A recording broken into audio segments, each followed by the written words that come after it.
Girl can They sing. didn't. Did they perform that song? The one where like Cynthia Erivo like cut sick. Yeah. Ooh, whoa, whoa. Yeah. Yeah, they performed that one. It's a good song, man.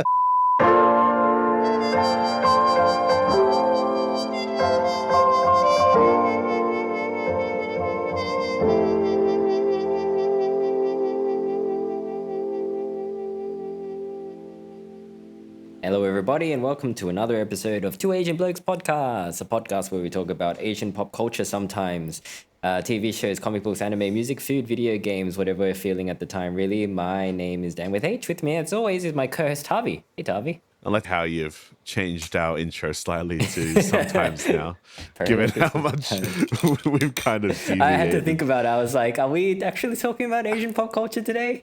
And then, yeah, we are. Half of it. Anyway. Yeah.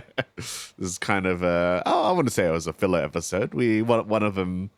How dare you, quite frankly, Tavi. This is not a filler episode. This is the most important episode we're doing all year. This is the continuation of our campaign to get IU into Australia, Tavi.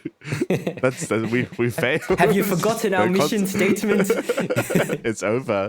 Why is it over? Why, Tavi? Never because say never. The world tour is over, man. That's it. She might do another one. You don't know. Oh, I think this time is probably the closest I'll get to a live IU concert. Because I managed to watch it in IMAX this time around. Yeah. And it was definitely a good experience. Yeah, in many ways, better than a live experience. Well, I wouldn't know about that. Well, unless you're willing to fork out a lot of one to get front row seats, Tavi. You're not going to get the IMAX experience. Get the lottery and shit. Yeah. So we are going to talk about IU's The Winning concert that was in theaters. Probably isn't now, but it was. It was. Yeah. But we're also going to do a bit of Oscars chat because that happened this week at time of recording. Oh yeah, it did. That's right. So why not talk about it? Even though regular listener of this show might know that I'm not the biggest Oscar fan, but you know, it's something that happened this week. I like following the Oscars. I generally like the movies that they nominate because I am a film snob, so I get why these movies are chosen. But admittedly, I didn't watch the Oscars this year because Monster Hunter Wilds came out. So why are we doing an episode on Monster Hunter Wilds, Tommy? That's Asian really pop culture as well. I mean, I can talk a little bit about it. I haven't gotten that far because I've been really busy these past couple of months. But I've got a good 15 hours into it, which doesn't seem like as a small amount of time. That's a single player campaign of a game. Maybe we can work out a let's play when you're coming to Sydney. Maybe. I'm not promising anything. We'll see. It probably won't work because I've got to bring my laptop, and everyone knows that if you're running Monster Hunter Wild on anything less than or even the recommended, you will just brick. Because there's been a lot of glitches and performance issues. I haven't had that much issues because I've got a 4080, so it's run pretty smoothly for me. I haven't had a lot of issues, but I've played with some friends and they're saying, they're capping at 30 FPS for frames and whatnot. And it just makes things harder, especially for a game like Monster Hunter where you kind of need to be a bit precise. Yeah. But I mean, it's about the same as Worlds, really. Just a few different game mechanics that made things a bit easier.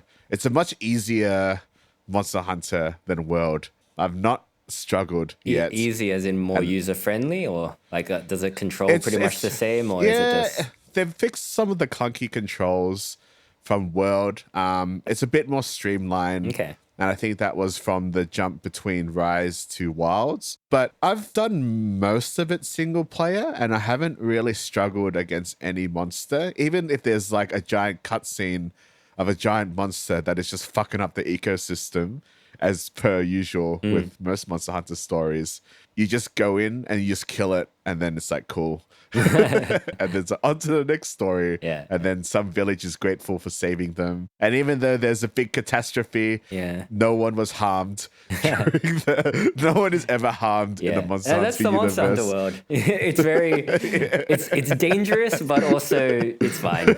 You're fine. But no, it's very fun. It's so easy to play. And because you can just jump in a mission and like, if I need to take a break, I'll just hunt a monster for about 15 minutes and then you can just do something else. So it's good. Nice bite-sized chunks. Yeah. It's a pretty big phenomenon. Yeah. I saw that Power World Dev gave their employees the day off because people kept calling in sick to play Monster Hunter. Yeah. The gameplay is really fun. Yeah. It's not that much different from Worlds. I think that's why it's easier because I know the gameplay mechanics more so now. So it's a lot easier to just dive into. Yeah, the story is just, it's okay. It's a Monster Hunter story. It's kind of like, for those that don't know what Monster Hunter is, it's kind of like Pokemon, but instead of catching the monsters, you kill them and then turn them into weapons and armor. You do capture them as well, because you get more shit if you capture them. But true. I forgot about that. I'm at that point of the game where it's just easier to kill them because I haven't got the ability to cultivate ingredients yet. So I'm just like, better monsters will come later. I'm just trying to speed run the campaign so then I can do all the fun end game stuff with friends. Right. Really. But I mean, Oscars, right? So yes. That's how much Good segue. I know about the Oscars. Let's talk about the Oscars. So what is this, the 92nd, is it? I think it's the 97th. Okay. Yeah. Academy Awards. I tuned in when Adrian Brody was winning the best actor for The Brutalist. You tune in like halfway through his 30-minute acceptance speech or something. I heard that like he was taking a bit of a while. I knew he was going to win for a certain scene in The Brutalist that me and Boone have kind of been making fun of. Sure. But I won't say this because it's a spoiler and it's also a Holocaust movie, so yeah.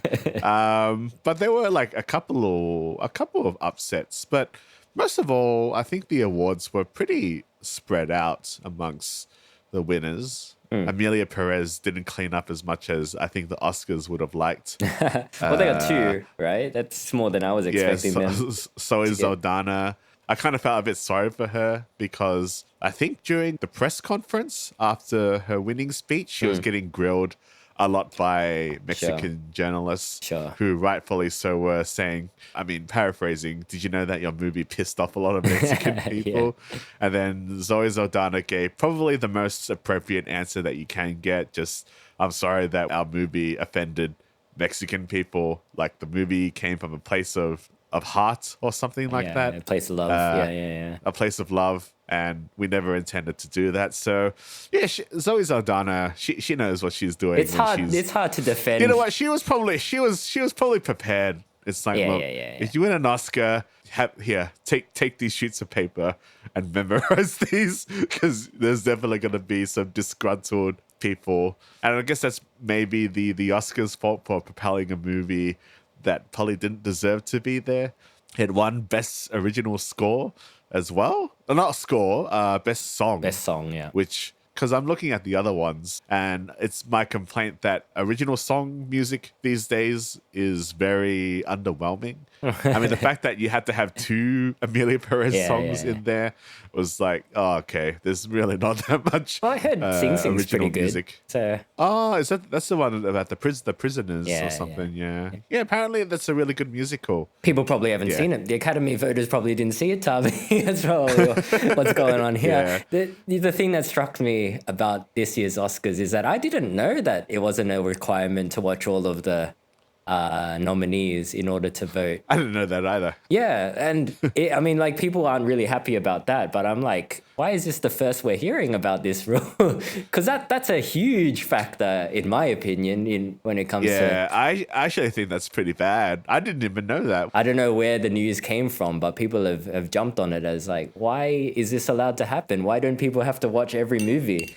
Like, it doesn't make sense. It's not very fair. And I do agree with that. Like, yeah, I agree with that. It's kind of like it brings an element of marketing to the awards process, right? Because if a movie isn't it does, marketed well, then people aren't going to watch it. Therefore, it's going to get less votes, right? So why don't they just make an award for like best marketing campaign, I guess? It's true. The argument is whoever is part of the voting board may not have enough time to watch all the movies, but I don't think that's a good enough excuse because this is the night of night for movies. Yeah. I think people take Cannes a lot more seriously now because the Oscars has lost a ton of credibility. I mean, it was only a few years ago, maybe when Drive My Car was nominated, that I would watch all the Oscars ceremony. Now I'm either too busy to watch it or, Monster Hunter comes out. And I'd rather play that than watch the Oscars. Capcom knows what it's doing. Capcom they love stealing focus. I mean, I was like playing it while watching the last few bits. Because you don't really need to watch the Oscars. You can just listen to it. But I mean, there were a few pretty deserved wins. I mean, we both went to see Anora after watching the Oscars because we hadn't seen it before the Oscars, and we're like, this movie might be good. Let's watch it. So, I mean, it does have a purpose, I guess, in giving films a spotlight, I guess. Films that maybe you and I might not necessarily have watched the first time round. Yeah, and Anora was good. Like, I can see why it won Best Picture and Best Actress. I've been meaning to watch a Sean Baker film for a while. He's got a very distinct style, lots of movement. He likes using anamorphic lenses. That's the 2:35 ratio. And he likes sex workers as a topic. Yeah. But this is the first one that I've seen. And I very much enjoyed Anora. I mean, we were talking off air about our viewing experience because I watched it after the movie had won. Yeah. So I went to the cinema near me and it was the full theater, packed. Same. And I was sitting next to a bunch of older ladies. And the first act of the movie, the debauchery bender part of the movie is fairly sexually explicit. Sure. It opens with a bunch of lap dances. So so there's a lot of people shuffling in their seats and people moving the recliners up and down. You can hear the squeeze of the fucking leather. No, that was just all the erections happening in unison, Tavi. That's what that was. It was just like, it was sort of an uncomfortable experience. Yeah, it's like when you're watching Game of Thrones and your parents walk in at exactly the wrong time. It's that kind of experience. It was that experience for 20 minutes. And it's so it's good. Like what I'm seeing is good, it's well shot. And of course, I guess it is a bit male gazy, but I guess that's kind of the point. But I mean, who doesn't like to see a bunch of tin ass in the first 20 minutes of the movie? But it did take a little while for me to get into, maybe because of that. And what the characters do in the first 20, 30 minutes is not really the lifestyle that I like. Generally, I think I only really got on board once the Armenians showed up. But same. I mean, it's good. You can't deny that it's Even the scenes that I wasn't fully into, like really good looking scenes still. Yeah. Very, very well crafted. Even though the music in general for that movie is not what I would normally listen to, it makes sense in the world. Yeah. You were saying it's kind of like the bridge between the Gen Z movie and an art house movie. Yeah, I think so. Yeah, I think. Well, it's more like an art house movie made by Gen Zers, I guess. Even though Sean Baker's probably a millennial. Sean Baker's I'm pretty sure he's a millennial. I think he's only like 40 something. But it's got that energy, young. It's got that Gen Z energy throughout the movie. Oh fuck, he's 54. Okay, he's not a young guy. He just likes. It's even got Jesus Christ. It's even got a boomer character having a rant in a diner at all these like younger people about how they're lazy. That doesn't really go anywhere, to be honest. It's just a guy. He's just frustrated. It's funny. It's character building, It's funny. Yeah. I didn't expect this movie to be as funny as it was. I think that was a pleasant surprise to me. Yeah, I think Sean Baker's pretty good at weaving in comedy into his film. To be honest, I think I still prefer the substance. Yeah, I prefer the substance still. That's it's a taste thing. Yeah, I can see why Nora won. It's a good film. It's probably more in line with like most people's tastes, I guess. Yeah. Bit easier to watch, maybe. Because horror has such a strong community. I feel like the substance will be more remembered than Anora. Yeah. But Anora is still a very good movie. I would recommend watching it, not with your parents. Maybe In a theater. I though. would watch it. I would watch it in a theater, yeah, especially with those lenses, those anamorphic lenses. You can see all the lights and the concave lights, the ellipses lights. It looks cool. Yeah, very, very cinematic experience for maybe something that most people may not deem to be cinematic, but it is. So yeah, it's cool. Really good entry for an indie film as well. Yeah. Animated feature, I think Flow. Flow. Yeah. What? Yeah. Have you I seen have that not movie? seen Flow. No. Yeah, it's pretty good. Yeah. It's along the lines of what was that? What was one of my favorite movies of this year? Robot Robot Dreams. Dreams, There's no dialogue. I still like Robot Dreams more. I think Robot Dreams is simpler and a stronger message. Whereas Flow, it's quite easy to watch, and the end of it is a little bit more abstract than I expected it to be. But for what it has achieved from it being made on an open source and it was Blender, right? They just made it. Yeah. Of course, they would have to pay for, score people and what. This is not just some guy in his room who is just animating a cat. Because he would have had a team, but otherwise, it's a good achievement. And you can kind of see the limitations of the program adding to the art style to the movie. Yeah, it's quite cool. I really enjoyed it, but I haven't seen most of the other films. I know that Memoir of a Snail from Adam Elliott, our Australia's own Adam Elliott, was nominated there, and apparently that's quite a dark film. But I've yet to see it. I did watch Wallace and Gromit: Vengeance Most Foul, which I enjoyed. Probably not my favorite Wallace and Gromit, but I love Wallace and Gromit. So I have not watched still any really Wallace and enjoyed Gromit things. What? No. You haven't even watched the first? No. I'm pretty sure you've watched No. Wallace and Gromit. You No, haven't watched the Close Shave? I've missed them all. You haven't watched the Trip to the Moon? No. I get it. Even I've when you seen came Chicken across- Run. I get what it is.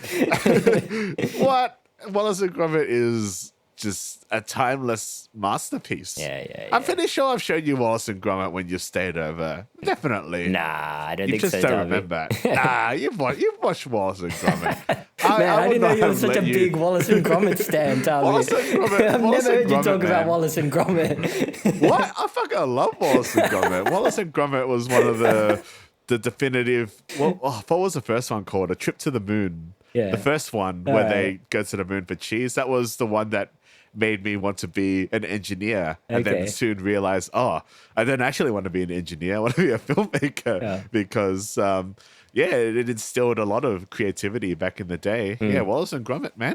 I watched that shit religiously when I was a kid. Yeah, all right. Yeah, Wallace and Gromit was the best.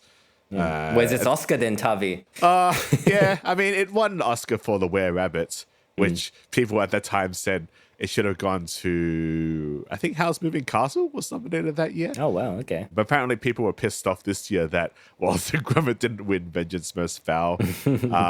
I don't really care, to be honest. It got made and I watched it and it's fun. It's always a winner in your heart. Yeah. As the world's biggest Wallace and Gromit fan, somehow What? I'm pretty sure I've talked about you've Wallace never and talked Gromit. about Wallace and Gromit, Tavi. Wallace and Gromit is great. All man. right. But I mean, Wicked won a couple of awards. Costume design. So it won Best Costume Design and Best Production Design. I personally would have given it to either Dune or Nosferatu, but that's just because I like those movies better. Oh, I don't know. The production design in Wicked's pretty good. I prefer the production design in Nosferatu, really. Yeah, okay. Yeah, that's It's a bit fair. more subtle. I think it's the it's the vision. The Yeah, vision's yeah. better. That's why the production design looks better. It's darker, for sure. It is. This is purely a taste thing. Yeah. And that's the thing about the Oscars. It's all to be taken with a grain of salt. It's all for a bit of fun. I don't think it should be taken. Well, clearly, Oh, you that don't watch all the seriously? movies. It's like, yeah, I'll just watch one movie. I like this person. Let's give him my vote. Yeah, that's wild to me. That is pretty Shouldn't wild. be allowed to happen. In any other awards thing, all the judges have to be privy to all the information available. Yeah. I don't really understand. Well, even I'm guilty of that because I still haven't seen all of Amelia Perez. But you're not voting, are you, Tavi? You don't have a decision in who wins and loses. That's true. It's nice to see Black Box Diaries get a nod as well. Oh, yeah. I'm surprised by that because I thought Yeah, the me too. country Yeah. had to put forth their nominees. Is that not the case? No, I think it's best international feature. I think documentary is its own thing where most okay. countries don't really give a shit. So they're just like, oh yeah, this is a documentary. Nobody watches documentaries anyway. Which is partly true. We watched it. Yeah. So For those that don't know about Black Box Diaries, well, you have done an episode. I'll link it here. But yeah, it's a Japanese documentary that got nominated for an Oscar, but is not being shown in theaters or anywhere in Japan because of its controversial nature. So yeah, but good on it. Important message to tell, and glad Shiori, got the recognition because it's a pretty good documentary as well. Yeah, it is. Yeah. Substance won Best Makeup and Hair and Styling, which is well deserved, I think, because I mean, if you watch the movie, that's its wheelhouse, really. Who were the nominees in that one? Wicked, probably. A Different Man was there. Oh yeah. Amelia Perez was there, of course. Was there. Nosferatu. Yeah, give it to the Substance. Oh yeah, definitely. I mean, I haven't seen. I haven't seen a number of the best pictures. I used to try to watch all of them, but in the past maybe few years, maybe post Drive My Car year, I've been a little less diligent. Well, they can be quite long, can't they, Tavi? The Brutalist. The Brutalist was almost as long as Adrian Brody's acceptance speech. So, that's pretty I long. really like The Brutalist. Yeah. I think Brutalist is a good movie. Yeah, I think it deserves its runtime. It makes sense when you watch the And movie. it has an intermission, which I assume, did they honor it in the theater? Did you get to go to the bathroom? It's 15 minutes. I went to the bathroom and I went for a short stroll around the cinema and then contemplating buying a Choc Top, but then didn't. That won Best Cinematography, and I can see why. It's very subtle cinematography because of how it was shot using like VistaVision. One of my DOP friends went through the very nerdy aspects of it. It's cool to see that film is very much alive. And lots of articles about Brady Corbet being very still broke after making that film and not making any money from that film. Oh, at least Adrian Brody got something out of it. The DOP. Yeah, at least the actors are fine. Yeah. I was wondering if Guy Pearce was going to win for Best Supporting. Yeah. But apparently Kieran Culkin, Kieran Culkin must have acted his face off because he's been the favorite this whole award season. I think he won the Golden Globe or some I think shit he won as well. a bunch of awards preceding the Oscars. So yeah, he was definitely the favorite. Yeah. I'm having a look at the film editing category, and this is sort of my wheelhouse because this is what I mostly do for my job. I feel like film editing, the criteria has been very slapdash. It's weird because good editing should be that you don't notice it. Right. I feel like The Substance should have got a bit of a nod there because it is such a stylized form of editing. It's very strobic, very trippy. And doing that kind of editing is really hard. You can be very subtle with a lot of drama editing. Yeah. But from my experience, it's a lot easier to take direction from directors to do that kind of editing. It's not as long. Yeah. But when you're doing very edit-heavy specific stuff, and you're kind of doing it to a weird rhythm, it's way more time consuming. Sure. And then it's just like, oh man, this is hard. And you don't really know what to do. It's like editing 200 TikTok videos. That's the frenetic energy that it brings. Yeah. So yeah, the I think Honora won that as well, which Sean Baker, the director, edited. Probably deserved. I'm not sure if Conclave, I'm not sure it has what kind of super awesome editing would have been in that People movie. really like Conclave. People are a little bit salty that Yeah. Conclave didn't win as much as it maybe deserved. Oh, really? Do people really like Yeah, it? people I really don't like it. really know that much about it. Yeah. I mean, it looks like another Vatican bashing movie to me. which People is were just like, saying that they didn't give it to Ray Fiennes because they thought Ray Fiennes had already won an Oscar, which he hasn't. Oh, really? Yeah, a lot of He's people. just been around for so long. Yeah, a lot of people saying a lot of things about this Oscar season, as is par for the course for the Oscars. But Oh, really? yeah, he was up against some strong contenders anyway. So Yeah. All I know is that people were bashing Amelia Perez. Maybe rightly or wrongly so. I don't know. Because I haven't finished watching the movie. I'm not sure if I will.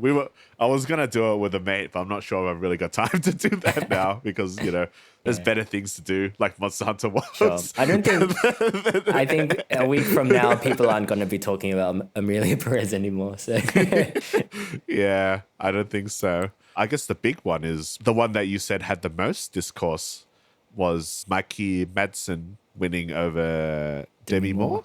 yeah. I know there was a few like sneaky journalist articles like, what did Demi Moore say to Mikey Madsen when she lost the Oscars? It was so like, Probably something really nice. yeah, it was. That was it. It was just something really nice, but it's just like, you bastard. I clicked one of them. They got me with the bait once. Yeah. I just had to know. Yeah. It would have been better if Demi Moore said like, I deserve that, you fucking stupid bitch. Imagine if she said that. That would be like the substance. I did see an edit of Mikey's acceptance speech and the substance. You know, the bit in the substance where Demi Moore's character is watching Margaret Qualley's character on TV and she's cooking as well. Yeah. Like, it does like sync up pretty well. So just check that out if you can. But it is kind of ironic that Mikey won over Demi because it is like the substance playing out in real life, which is kind of the point of the substance as well. But I mean, like after watching Honora, I'm like, that's fine. Yeah, you can see why. Yeah, she did a good job. Yeah, Honora was much better than I thought it was going to be, really. Because, again, I wasn't sure how I felt about the first 20 minutes of the movie, but when it kicks off, I think it has a lingering effect. Because I was thinking about it earlier today, and even on the drive home, it's one of those movies that you, like Christian Bale, think about it, you just, in thoughts, I suppose. Yeah. It's a good movie. It's just a bit less iconic than The Substance, and maybe a bit, I think so. bit less creative. Potentially like story wise, but I think the craft wise, there's different styles. Yeah. I think they both have very high levels of craft. It's just that Coraline probably has it's a much more explicit, much more stylized vision. Yeah. Whereas I think Sean Baker's got his own vision. It's just not as noticeable unless you're maybe a cinephile. Yeah. Well, my wife was saying that even the messaging is a bit more subtle than The Substance because they have similar themes at times. Yeah. Oh, it's definitely a lot more subtle. Yeah. Like, it's interesting because in its surface level viewing, Honora at times is not that subtle, but it kind of is. Yeah. In terms of, I guess it's elements, there's partying, there's young people, American partying, there's the spoiled brat aspects of it. And then there's a really fun, I guess, fight sequence or stunt heavy sequence at one moment. And the editing, just thinking about the editing now, it's quite fun to just remember how that sequence was put together. So, maybe out of the editing, it probably did deserve it the most, Nora. But I haven't seen the other films. Yeah. I mean, in terms of acting, though, I don't know. It's pretty even, I think. Demi Moore did put in a pretty stellar performance. It's even. Yeah. And it's even harder to, because I don't know if that many people who voted had actually watched the Substance. Yeah, that's the thing. That's kind of what soured me against it as well. Yeah. And like, because the fact that you don't have to watch all of them immediately puts genre films on the back foot. Like because not everyone likes horror. If you're not into horror, you're not going to watch The Substance. If you're not into sci-fi, you're not going to watch Dune. Yeah, especially with how extreme The Substance is as well. Yeah, I mean, after learning that. I probably should have known that, but I just probably forgot it. Well, it's not something that people talk about, I guess. Yeah, because no one really cares about the Oscars, really. Yeah. Not anymore. I don't know how this was rated in terms of viewership, I'm pretty sure Monster Hunter won that weekend. Nobody's calling in sick to watch the Oscars. No one's calling in sick to watch the Oscars. Monster Hunter fever. But shall we move along, Tavi? Yeah, I don't think I got much more to say, really. Oscars, they're okay. Yeah. That's the but go watch Honora. That's basically it, really. It's a good movie. I really enjoyed it. Or go watch any of the films that seem like you'd be into. but didn't get to Yeah. see. I'm going to watch Flow for sure once it comes out in theaters here. Yeah, I'll eventually finish Amelia of HEREH. I don't think you will, Tavi. But anyway, shall we talk about a better musical? Oh, yes. A movie that got snubbed at the Oscars. I know, right? Yeah, it should have won everything. Best actress, best original song, best production design, best animated short film, best cinematography, best just give it all. Yeah. So For this sure. is the concert, theatrical release of IU's World Tour. Which we not even half-heartedly campaigned for her to come to Australia because I got really jealous that like, who's that old guy? I think he made some IU videos and then her team's like, oh, well, this guy is going to be nearby. Let's give him a ticket.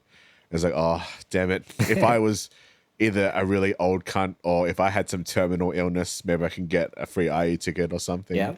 Yeah, So you should get on that, Tavi. that's my goal. You weren't Yeah. committed enough to give yourself a terminal illness, and that's why you couldn't go. Damn it. I know, right? I'm not enough. I'm not Igor enough to, even though there's one aspect of this film where I was just like, oh, yeah, IU is, a god. A queen. Well, I'm not giving up. Whatever. I'm not giving up just yet, Tavi.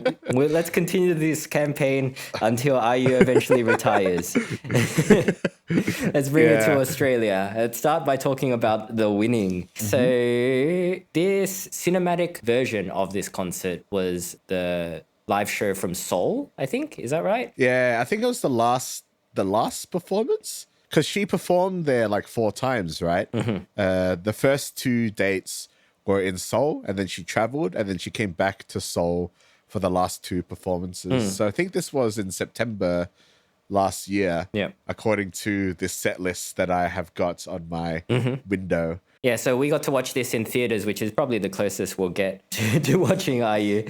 But well, I mean, I watched it in IMAX, bro. Yeah. I was tossing up. It's like, ooh, should I fork out the extra $30 to go watch IU in concert in IMAX? Yeah. And you know what?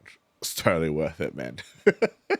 Totally worth it. Yeah. And we have done an episode previously on her previous cinematic release of her previous concert, which was The Golden Hour, right? And I will link that here. So yeah, we'll just go through what happened in the concert, the highlights. I don't think it's in theaters now at time of release of this episode, but hopefully maybe it'll get a Blu-ray release. Yeah, I'm hoping it gets a Blu-ray release. I want to watch it again. If not, somebody will put it up on YouTube probably eventually. I remember with the Golden Hour, which I've got the concert of, I was doing a particularly unpleasant job at the time. So I was doing some editing while watching The Golden Circle at the same time. And it was just like, it healed me. Yeah. Because I remember I was really disgusted by this one job. I'm like, oh, fuck it hell. That's the effect of IU. That's the effect heals of IU. all wounds. Yeah. And I was surprised, reminiscing back, oh man, this is a great concert. But yeah, with this one, I took the plunge to go see it in IMAX because we saw the Golden Hour together when you were in Melbourne. Yeah. But we weren't together for this experience. So I took the trek to the Melbourne Museum and watched it in IMAX. And yeah, it really adds a lot seeing IU in a huge format. But it's also... It's the sound. It's just the speakers. Did you sit front row middle, like Oppenheimer style? Yeah, not that close. I was in the perfect. I was in a pretty good spot, and the theater was maybe halfway full. Okay, that's not there bad. there was. Yeah, I think it's only the diehards who are gonna watch IU at IMAX. Yeah, because it's not a cheap ticket.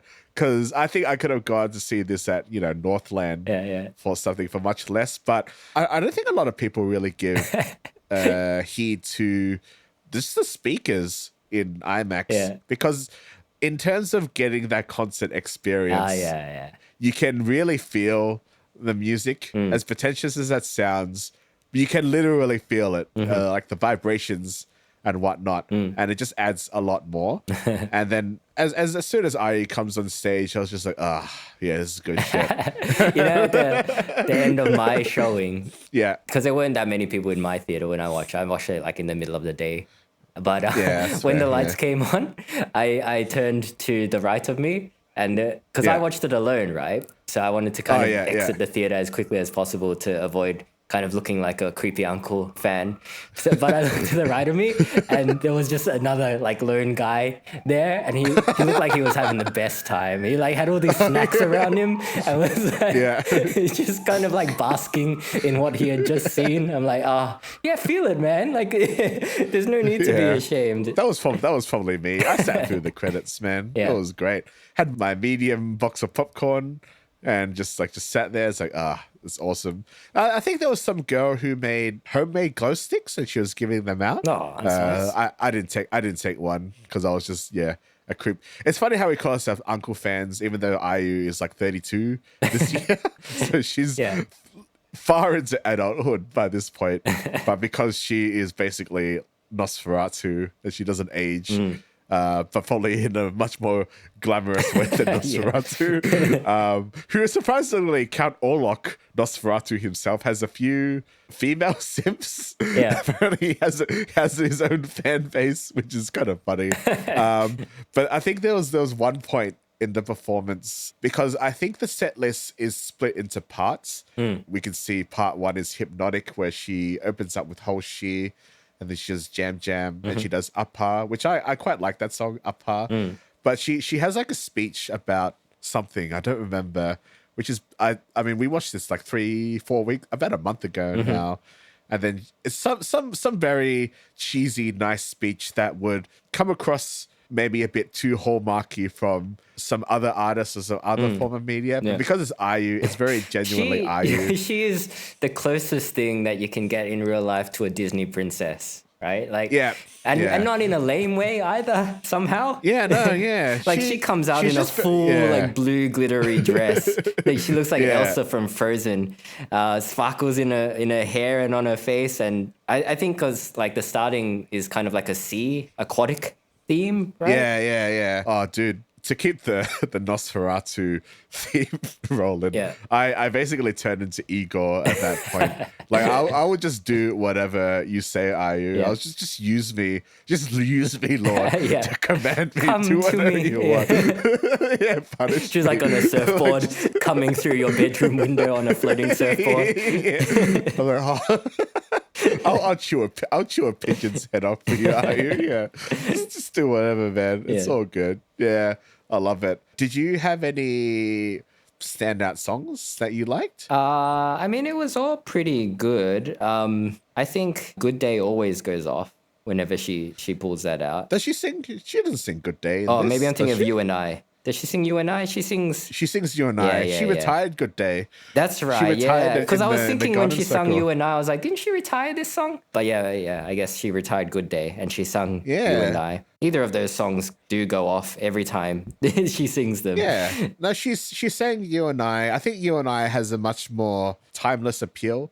I very much like the "You and I" aesthetic. It's very Spielberg. Clocks and whatnot. Reminds me a lot of that Scorsese film, Hugo. Just very whimsical. Yeah, it's really cool. I'm surprised she's saying 23, which I thought she retired ages ago, because that's like a 9-year-old song about turning 23. Yeah. And then now she's, 31. Well, she sung it in the encore, right? Yeah, she sung it in the first encore. I mean, half of the course there are like 3 encores in this movie. I think she sung it in the first encore, right? So maybe that's the loophole. Yeah. 23 was cool. I did like Lilac, because Lilac is my favorite IU song. I think ending with "Love Wins All" is really good. Like, that's a really good ending song, I feel like, because... it had to be.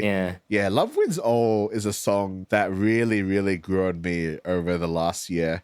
I think it was when Risky and I sat down and listened to it and dissected it as a song. Yeah. And we're like, oh man, this is a beautiful fucking song. Yeah. And I think during the recording of the song, she was under a lot of duress. She was very sick.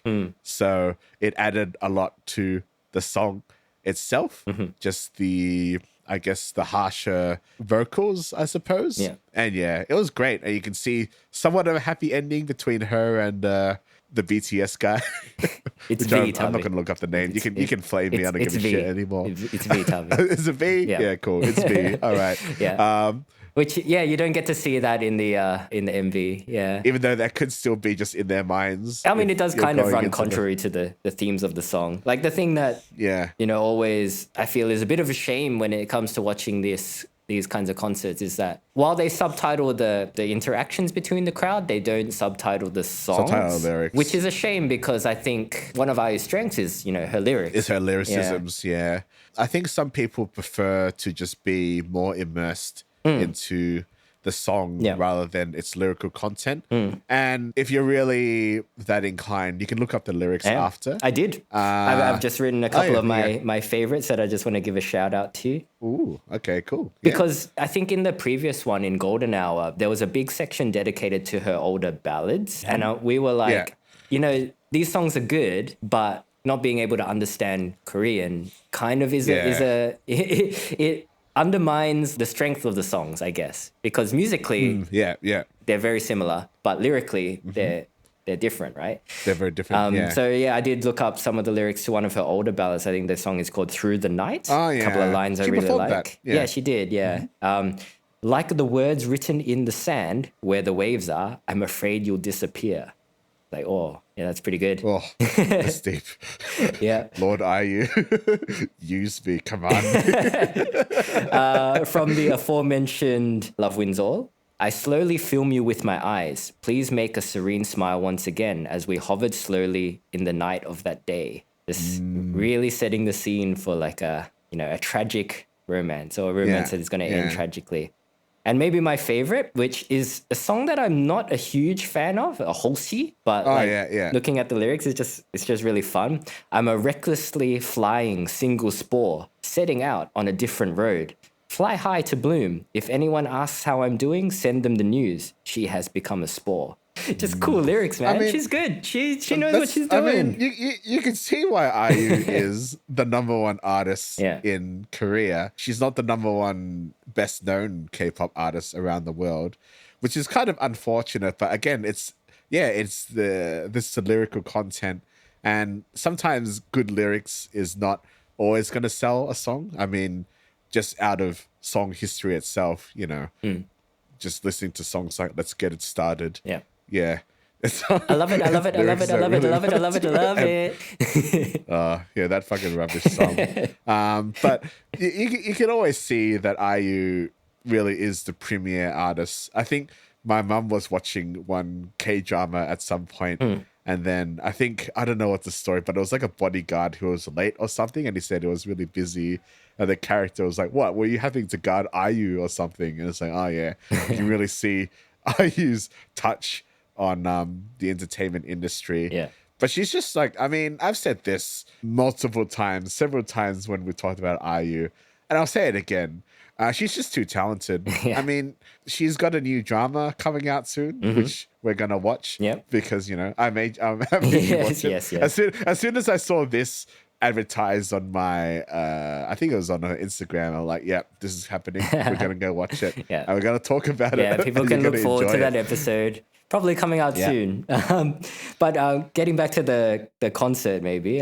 So she has a bit of narration from a little girl again, same as the Golden Hour. I think the themes that she's talking about are fairly similar. Yeah. What struck me as a point of difference between these two concerts Hour. Is, the girl is actually there in person for one, which is a pleasant surprise. But also there seemed to be a bit less storytelling in this concert than there was in the Golden Hour. And maybe that's just because it was edited down for the theatrical release. I have a feeling this is the case. I wanted to make that criticism, actually, because when we watched the Golden Hour is a 3-hour concert. So it is pretty much the whole concert. Yeah, without intermission. And with like 4 or 5 encores. So like I was obviously busting during that concert. And I think in that episode, I might have made the off comment that it might have felt long. I regret saying that now because I wanted to see 3 hours of this because, well, first of all, I paid for an IMAX ticket, so it's not cheap. But I really like audio-visual storytelling in all forms of concerts wherever I go. I think it is just really cool. And because IU is such a good actress, it can really sell the story. And the visuals were a lot stronger in the Golden Hour, whereas in this one, there were strong visuals, but there was a bit where there's just a Zoom call mashup and it's wishes. Yeah, I wish I would do this. Oh, yeah, with all the little kids. It's sentimental. Yeah. But it's like, yeah, anyone can kind of edit that. Really, it's not that hard to come up with. Yeah. It's just, I think it's been done a lot at other concerts. Yeah. And the fact that I know that this was edited down because they left out one of the encores because the song ends on the rock version of Hoshi. Yeah. And then if you look at the set list, there's 4 more songs and she did Strawberry Moon, which is a song that I quite like. It's an IU song that is very much, it's not deep. I just want to have fun.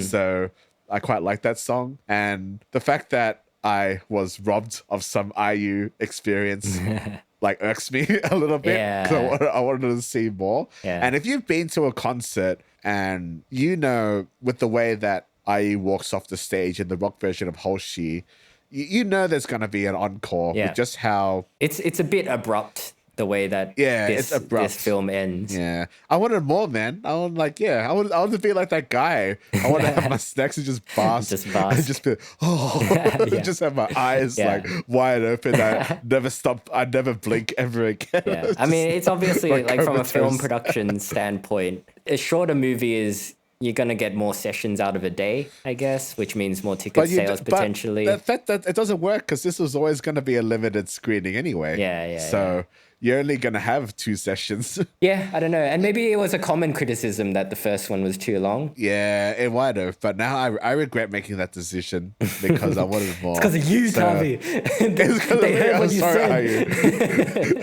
Please. Oh, sorry, my lord. Punish me. Punish me. Yeah, I wanted more. But no, I think the set list that they showed was a pretty good mix of her older stuff and her newer stuff. Yeah, I mean the production design is still pretty top notch, like in terms of her flying around the stages and shit. She loves doing that. It's her Pink's version of trapeze. Yeah. But a little less acrobatic. Yeah. So it would be funny if there's some alternate universe there was a flying around battle. It's like, oh, you think you're better than me at flying around a stage, and Pink just starts coming out of nowhere and just starts flying a trapeze around IU. And it's a battle. IU will just win though, because IU's better than Pink. At the behest of every single mid-40s mum in Australia. IU's just better. My favorite part in an IU concert is when she's like belted out a really cool song and like hit all the high notes, and you know she's got the princess vibe going on, and then she just switches to regular IU and she's like "Kamsahamnida," like a really deep voice. That's always gonna be my favorite part of an IU concert. "Kamsahamnida." Yeah, "Kamsahamnida." Yeah, she's got really good crowd work. She knows what she's doing. She's very comfortable on stage. She's very, very comfortable on the stage. Yeah, and is not very self-indulgent as well. I'm not sure if you want to bring up that artist again, if you want to draw more. Taylor Swift, yes. Taylor Swift tends to go on rants, whereas IU keeps it a bit shorter, a bit brisker. Make a short out of that, Dan, and put the thumbnail of Taylor Swift's face being super shocked, and then have your big font. Yeah. And then there you go. I'll do that. I'll put in a clip of her being booed at the Super Bowl. That'll get the clips. Yeah. Ooh, goddamn. Yeah. IU's not as much of a force of nature as Taylor Swift is, though. But that she doesn't need to be, because she's better. Yeah. But I think in terms of like this concert, it would have been good to see a bit more of it. I think maybe not the full 3 hours. Nah, give me 3 hours, man. I did feel a little bit shortchanged at the end of the concert. Maybe because the ending was a bit abrupt. I think if it had a stronger ending. You know what? If they had have ended it on Love Wins All, I probably still would have felt shortchanged, because there's going to be encores, and that's the problem, isn't it? Like your expectations going into it is you're going to get a concert, But the reality is it's a theatrical release. So they have to do some edits here and there, I guess. I mean, yeah, cut out the intermission BS and whatnot for sure. But in terms of anything that Cut out the bits where the band is experience of the playing show- just by themselves. Cut that shit out. I like those bits, man. I like when the Yeah, band man. just cuts loose. It's fun. They had I a like the conductor. The organicness. conductor was cutting loose at one point. I enjoyed that. Yeah. I like how a lot of the songs performed live. It's cool. I've been advocate for that kind of shit. I'm not sure if I can compare this, but we were watching a like one of those live aid performances for the LA fires. It was on YouTube, and it was just a set of artists that were performing. And, you know, a lot of them were a lot of older artists like the Eagles and I think Earth, Wind and Fire were playing, but everyone was pretty much waiting for Billie Eilish. And if you're reading the comments, it's like, well, reading the comments itself, it's its own experience. It's just the worst.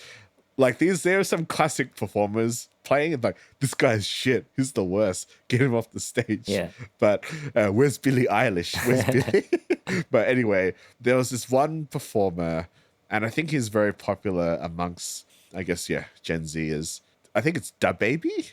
Is it Da Baby or The Baby? I don't know. I don't know modern Something music, Baby. Tavi. Lil Baby. Sure. Anyway, it's just typical rapper. Just that there's like some DJ and he's just like mumbling over verses.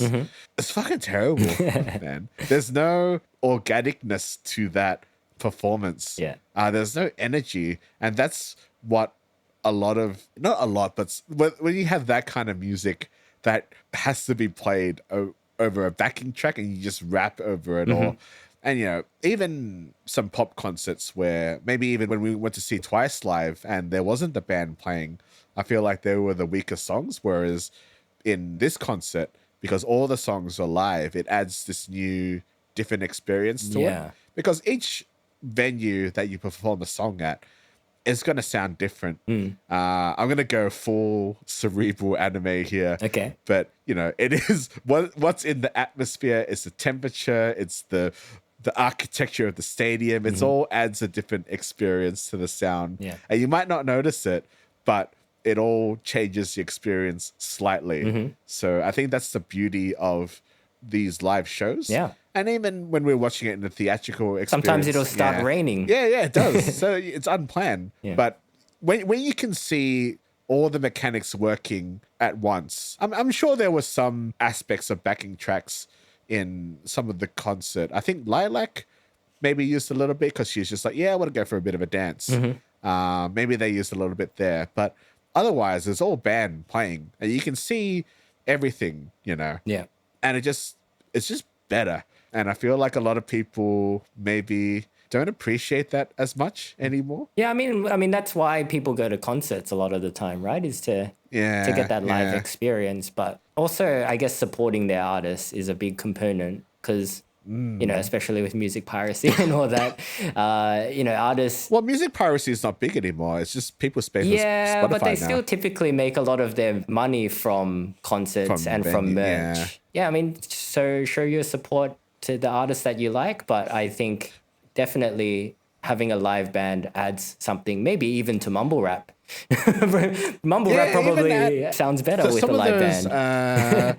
Who's that guy?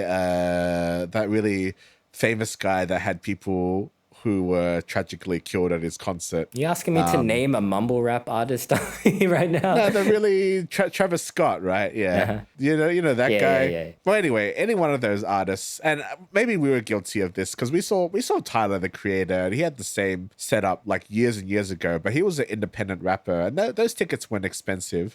If you're gonna spend a lot of money to go see a concert, there better be like a good reason. So yeah, you're going to see an IU concert, multiple costume changes, heaps of backup dancers, a live band, An fucking orchestra, floating balloons, a fucking orchestra, fucking choir, a fucking drone show. Yeah, there's the fucking works. Yeah. And I'm not going to say this to all rappers and to all mumble rappers because I think some do put efforts into their shows, but I think there was a brief article that I read a while ago about how, you know, not enough people come to the concerts and people were complaining, well, we pay like $300-400 and you just sit there with a DJ behind you and you just mumble over some beats. Like, what am I paying for? You know, it's not really an experience. And then sometimes you'll just cancel Drake.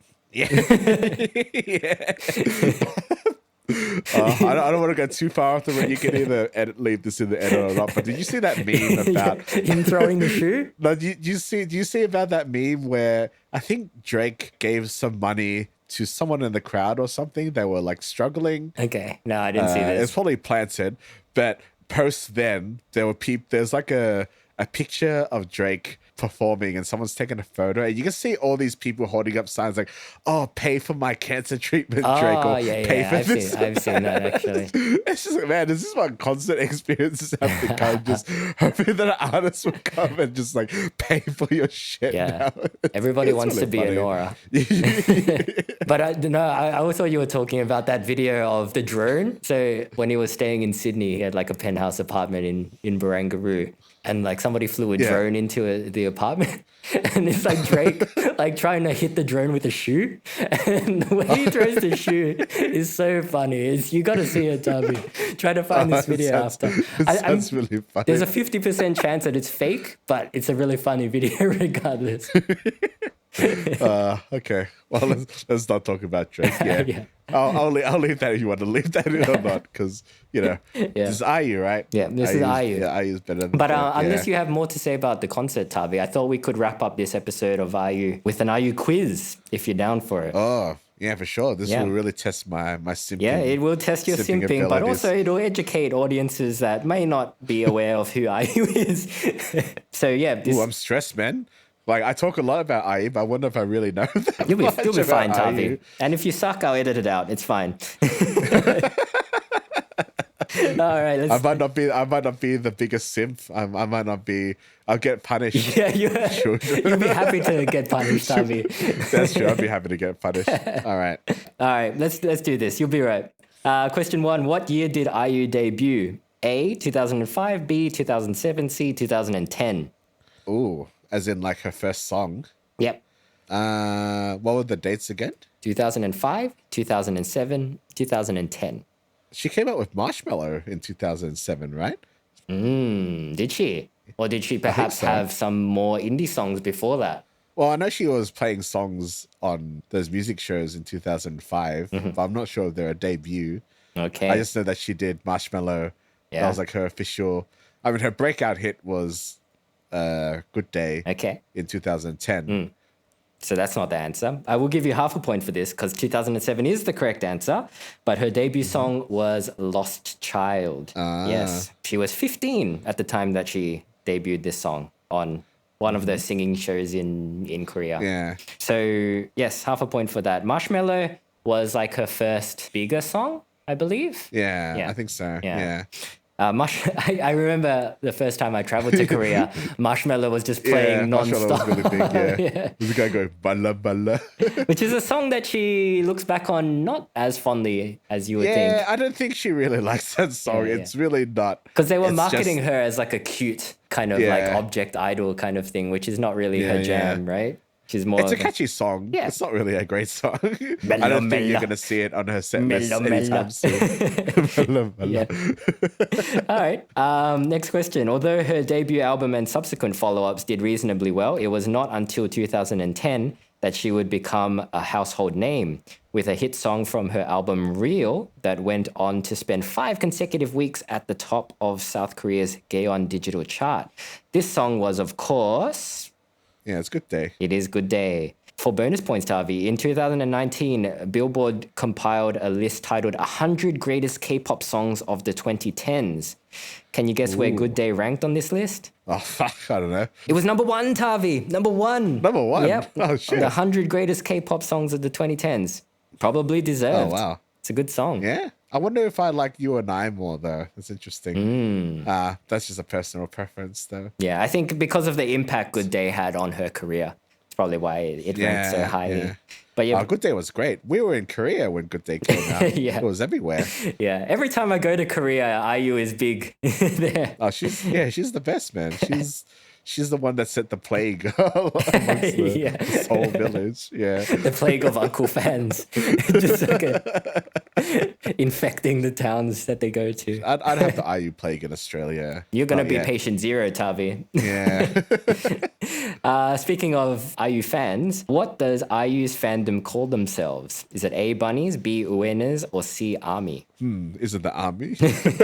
No, it's not the army. I mean... I'm sure there's some crossover here, considering who she's worked with recently. Is. Yeah. Nah, it is obviously, yeah. It's the uenas. Yeah, uena. Would you consider yourself an uena? Oh, yeah, sure. I mean, if we're doing a fucking podcast episode on IU, we're pretty much uenas at this point. How many articles of clothing that are lime or neon green do you own, Tavi?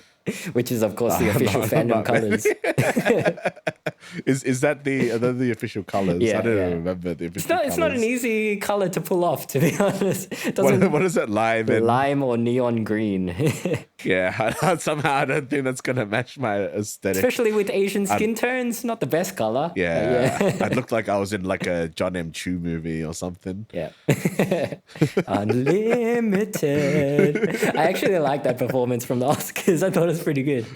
I didn't watch it. Girl can sing. They didn't. Did they perform that song? The one where like Cynthia Erivo like cut sick. Yeah. Whoa. Yeah.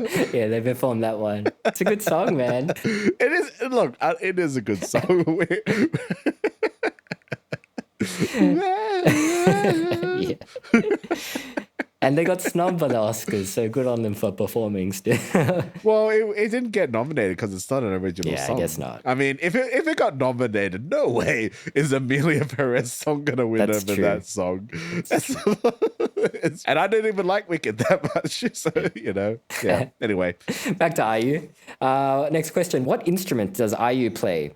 A, guitar, B, piano, C, drums, or D, all of the above? All of the above. Yes, because she's just that talented. She's just that talented. She also plays the flute. She plays the flute. She probably plays like there's like xylophones.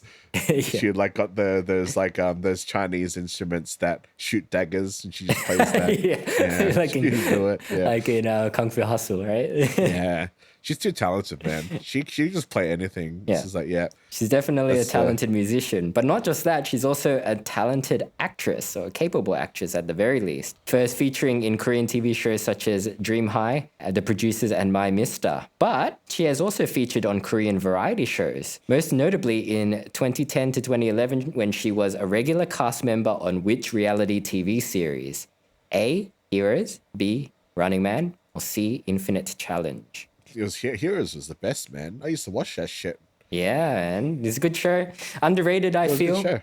I think underrated. It had Nicole in it, who was not in it that much, but was in it because she was kind of the awkward foreigner. Yeah. Who else was in there? It was it featured 12 female celebrities competing in various games and missions to decide who is the most popular among them. This cast included Nasha from Brown Eyed Girls. So Nasha was on Lee there. Jin from FinKL. Hong Sua. Oh, yeah, that's it, yeah. No Sayon.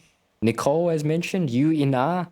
So some actresses as well. Yeah, I remember I remember having a crush on her back then as well. But for bonus points, Tavi, who was the best member? There's only one correct answer for this one. I'm just going to say IU. Yes, of course it was IU. IEU. I'm pretty sure she won a lot of those competitions. I mean, it's IU.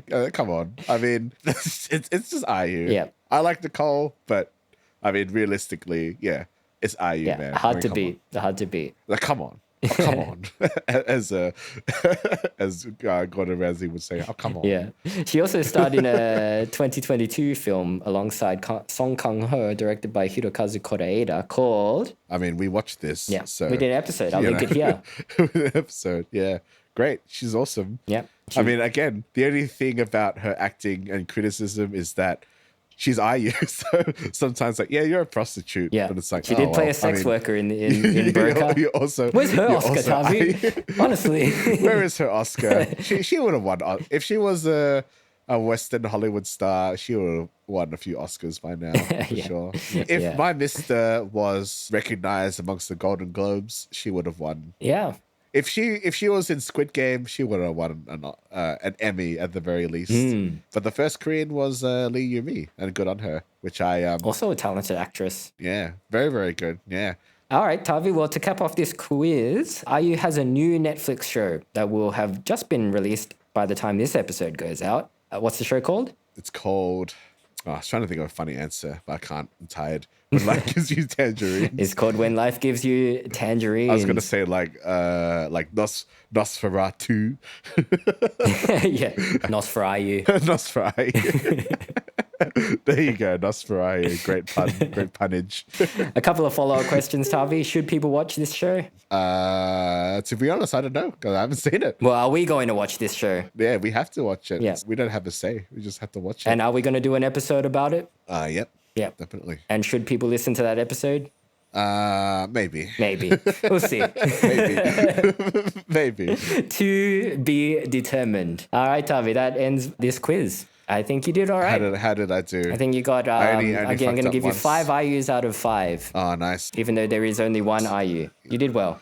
There can only be one IU. Yeah, I think any more IUs would destroy you as a human being. It'd be too blinding. Like, I'm not sure if I've said it when we've talked about IU, but you know, sometimes when I watch IU YouTube stuff, I can only be like exposed to it for like a limited amount of time because like IU is just like, she's very like glowing, like to the point where it's like, oh, I need to take a break. Like she's too beautiful. Yeah. So like, damn, man, I watched like 5 minutes of this. It's like, oh, I need a break. It's like, it's too much. Like IU, you're like foaming at the mouth.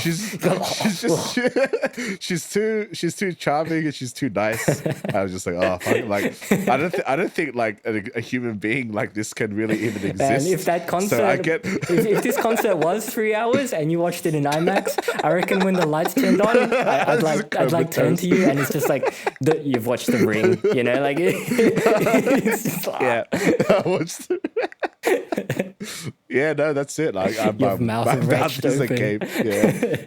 I feel like if I ever met IU in real life, I would probably just implode out of existence. You would forget that I ever existed to the point where like, like I did a podcast with a guy for 3 to something years, but I have no memory of this. And somehow when you listen back to the episodes, it's just you talking to no one. Yeah. All aspects of my voice is just gone. Yeah. And then you only have like a vague memory of who I was, but you just never wrap your head around it. And then you go on a long journey to discover who it was. Listening to like Love Wins All on the radio. I'm like driving in my car listening to that song. I look over in the passenger seat and something like flickers in and out of existence for a second. Yeah, that's me. That's the power of IU, man. Yeah. Flicker me out of existence, out of the fabric of reality. All right, let's wrap it up. All right. Let's wrap it up. Guys, I hope you enjoyed this somewhat disjointed episode. Whichever half you listened to, I don't think there's that much crossover between these two subjects. But yeah, what did you think of the Oscars / what did you think of the winning concert? Were you one of the lucky ones that was able to watch the concert live? Let us know. You can get in touch with us at twoasianblokes@gmail.com. You can join our Facebook group to be part of the conversation, or you can follow us on Instagram and TikTok at 2AsianBlokes to see what we're up to. Did you have a terminal illness and get a free ticket to go? Because if you did, let me know so I can get that same one. Disclaimer, that's a joke. You know? Yeah. I know some people are sensitive if you are these in that days. situation, enjoy that ticket. You you deserve it.